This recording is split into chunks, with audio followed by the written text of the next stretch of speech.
प्रारंभ कर दिया है, किंतु विघ्न डालने वाले शत्रु अलोक है। इस प्रकार चिंता करने से सब विघ्नों के नाश करने का उपाय पूछने लगे। चुप रहा।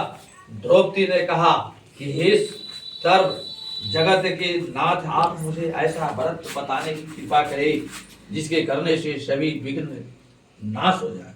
श्री कृष्ण जी ने कहा कि हे महाभागे, श्री पार्वती जी ने शंकर भगवान से भी यही प्रश्न किया था। तब शंकर जी ने पार्वती जी से कहा था, हे प्रारोहे, वही करक चतुर्थी नाम का व्रत मैं तुमसे कहता हूँ, तुम ध्यान पूर्वक सुनो, जो सब प्रकार के विघ्नों को नाश करने वाला है। श्री पार्वती जी ने कहा कि भगवान, यह करक चतुर्थी का व्रत किस प्रकार का है तथा उसका विधान क्या है, और पहले उस व्रत को किसने किया है।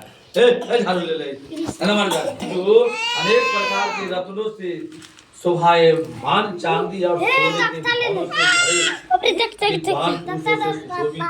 लोगों को वश में करने वाली दिव्य स्त्रियों से शोभायमान, जहाँ पर सदैव ही वेद ध्वनि होती है, ऐसे स्वर्ग से भी मनोहर परम ब्राह्मणिक शुक्र प्रस्थ दिल्ली शहर में एक वेद शर्मा नामक ज्ञानी ब्राह्मण रहता था। उसकी पत्नी का नाम लीलावती था। उसके महापराक्रमी सात चित्र और संपूर्ण लक्षणों से युवक वीरवती नाम की एक कन्या उत्पन्न हुई। उसकी आंखें नील कमल के समान और मुख चंद्रमा के समान था। उसके विवाह के योग्य समय आ जाने पर वेद शर्मा ने एक वेद शास्त्र के ज्ञाता विद्वान ब्राह्मण को विवाह विधि से प्रदान कर दिया। इसके पश्चात वीरवती ने अपने भाई की स्त्री भौजायु समेत गौरी का व्रत किया।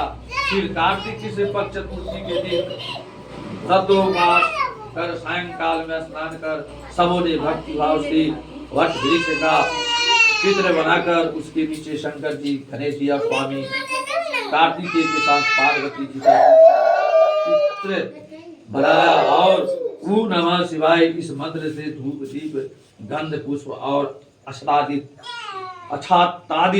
से गौरी का पूजन किया।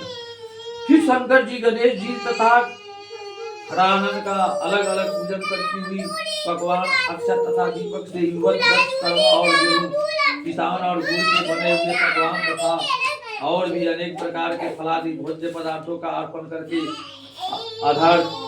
अर्घ देने के लिए चंद्रोदय की प्रतीक्षा करने लगी।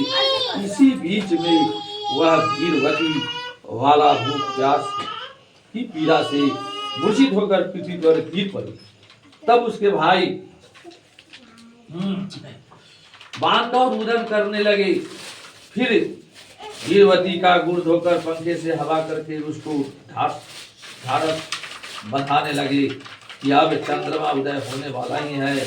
उसका एक भाई चिंता युक्त होकर एक महान बट पर चढ़ गया। बहन के प्रेम से दुखी होकर उसके भाई ने जलती हुई लुहारी लेकर चंद्रमा के उदय होने का बहाना कर दिखाया। उसने चंद्रमा का उदय जानकर दुख का त्याग करके विधि विधान से अर्घ देकर भोजन कर लिया। इस प्रकार व्रत को दूषित हो जाने के कारण उसका पति मर गया। तब वीरवती ने अपने पति को मरा हुआ देखकर पुनः शंकर जी का पूजन कर 1 वर्ष तक निराहार व्रत किया। वर्ष के समाप्त होने पर करक चतुर्थी का व्रत उसकी भौजाइयों ने किया। वीरवती ने भी पूर्वोक्त विधान से व्रत किया। जब उसी दिन देव कन्याओं के साथ इंद्राणी